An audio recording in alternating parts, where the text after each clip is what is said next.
Greetings, we're Group 48. My name's Michelle. I'm Henry. I'm Mandalbar. My name's Adriana, and today we'll be discussing our recommendations of the future of Delta Signal Corp for the next 3 years based on our research and our simulation results. To begin, I'll be introducing Delta Signal Corp as an organization and the strategic decision made prior to 2012. Delta Signal Corp is an Ohio-based automotive electrical manufacturer and supplier. They commenced operation in 1992 and since implemented a broad competitive scope with a strong focus on innovation, quality and cost competitiveness. The customers comprise of original equipment manufacturers, aka OEMs, globally, and gradually expanded operations into Europe, South America and Asia. The range of products were extensive, thus requiring 100 separate production lines to support the 2,000 unique products. However, many of which did not sync with their core capabilities. Up until 2012, Delta Signal Corp ignored their resource capabilities, including quality, manufacturing and stakeholder relationships. They decided to cut down on manufacturing by outsourcing to the Asian market, thus increasing R&D budgets and decreasing administration costs, thus finding themselves in financial struggles. Shareholders and the board appointed a new management team to select a new strategy for the organization. Through the history, Delta Signal Corp invested much of their finances into quality, product performance and cost competitiveness processes, which led to the confusion of both internal and externally. Lack of competitive advantage was poor, and rising material and production costs saw competitors such as Shigamore gain market share. In 2012, Delta Signal Corp were hit with unfavorable stock values which led revenues to an all-time low. We believe that Delta should follow a niche supply innovation strategy that will allow them to change a price premium for their products and maintain protection for their intellectual property. To succeed in this strategy, they will need to increase their expertise in product innovation systems, leverage technologies developed outside the company, protect their proprietary technologies and development in-house, and engage the entire workforce in determining right projects to pursue. The Wyman study found that between 2001 and 2005, BMW spent 15 times more on R&D than Hyundai, which is higher than the industry average. The company is planning to hit the luxury segment of the market, in which it states that the company will have opportunities much better than either segments. As the company's traditional expertise is within R&D, the company can quickly access and act to the market conditions, making necessary changes that can firm its position within the market. I'll now pass it on to Michelle, who will talk about the strategies. As Henry mentioned, due to Delta Signal Corp's economic downturn in 2008 and 2009, it is recommended that Delta Signal Corp employs the outside-in perspective and prioritizes product innovation. We believe that Delta should follow a niche supplier innovation strategy that will allow us to charge a price premium for our products and maintain protection for our intellectual property.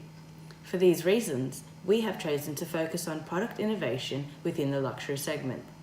To succeed in this strategy, we will need to increase our expertise in producing innovation systems, leverage technologies developed outside the company, protect our proprietary technologies developed in-house, and engage our entire workforce in determining right projects to pursue. As a result, our initiatives within learning and growth can be seen here. The corporation must distinctly align the R&D department with strategic initiatives and anticipate the luxury OEM product needs, which will allow for Delta Signal Corp to gain competitive advantage. Furthermore, as the company's traditional expertise is within R&D, the company can quickly react to market conditions, making necessary changes that reaffirms its position in the market. To complement these initiatives, we have also chosen to drive highly effective new product development, further improve innovation processing skills, and licensing third-party innovative technology, along with others, to take precedence over other internal processes within our strategy.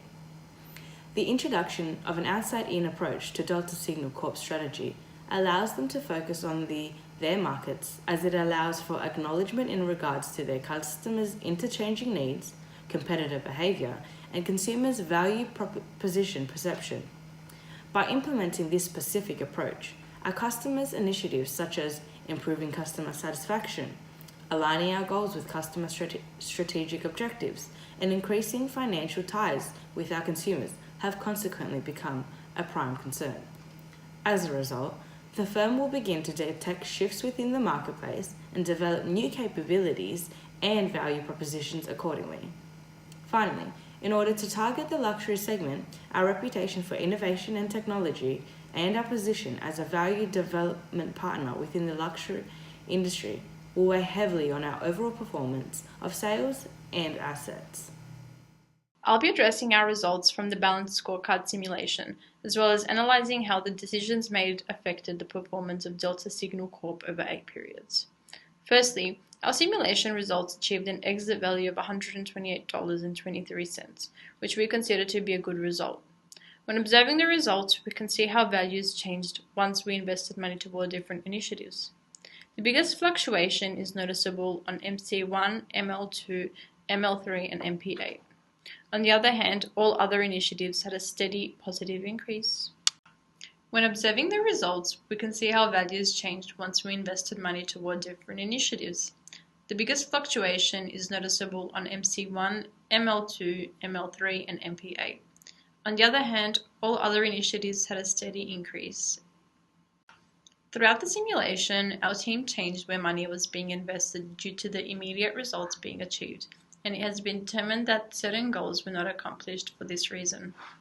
That being said, the changes were made because the expected results were not being achieved with that approach, and the changes made had improved performance in many areas.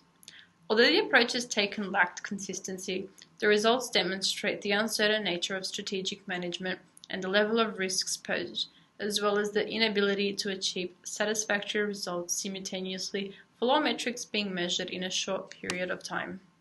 Financial objectives were met where simulation results demonstrate a positive increase in sales and return on equity, which as a result increased the cumulative earnings each period. Customer relations are important for any organization, where it affects the performance of other areas. Improving customer satisfaction and engagement with the customer was vital, as feedback affected what technologies are created and how they will meet or make the market. In a study by Rugen Lee, it was stated that generally firms are able to increase their innovation capability by ad hoc CRM. Where the same study defined product innovation as development and introduction of a new product to the market or the modification of existing products in terms of function, quality, consistency, or appearance. Therefore, feedback allows the company to determine which areas are lacking and can meet customer needs. The use of CRM as a tactic to meet goals for being innovative was effective, as our results showed that customers viewing Delta Signal Corp as innovative reached 68% and had 78% of customers likely to recommend the company, which contributes to meeting financial goals. Ultimately, there was an increase in the R&D partnerships with luxury customers, which also contributes to making Delta Signal Corp a leader in the luxury segment. Internal processes are also key to achieving high performance overall within the company. Therefore, the importance of training employees about innovative processes and focusing on their learning and growth was emphasized. As per the results, it is noted that far more investing in training employees on innovation processes is required, where overall the internal processes objectives did not have satisfactory results. Going forward, I will be speaking about the recommendations for Delta Signal on the different levels of strategy. Due to the success of our strategy and company performance on the luxury segment in producing innovative and quality products, we will be continuing to operate within the same strategy with minor adjustments to budget allocation. Starting with the functional level strategy, which is the activities within the business aimed at improving functions and efficiency. As my colleagues explained earlier, Delta Signal's budget allocations do have areas of improvement, such as increase of budget investing in training employees and further developing internal process objectives. Elimination of unsystematic risks, such as ineffective and inconsistent allocation of budget, is fortunately an improvable area of efficiencies, much like a continuous area of improvement. An increased level of efficiency and functions in the base level of business will surely strengthen the overall functionality and performance of the business. Moving on to business level strategy, which will be focusing on the customer relations and the reputation of Delta Signal in the competitive market. Maintaining positive customer relations is an important strategy, as the lifeline of any business lies in the mutually beneficial relationship between business and customer.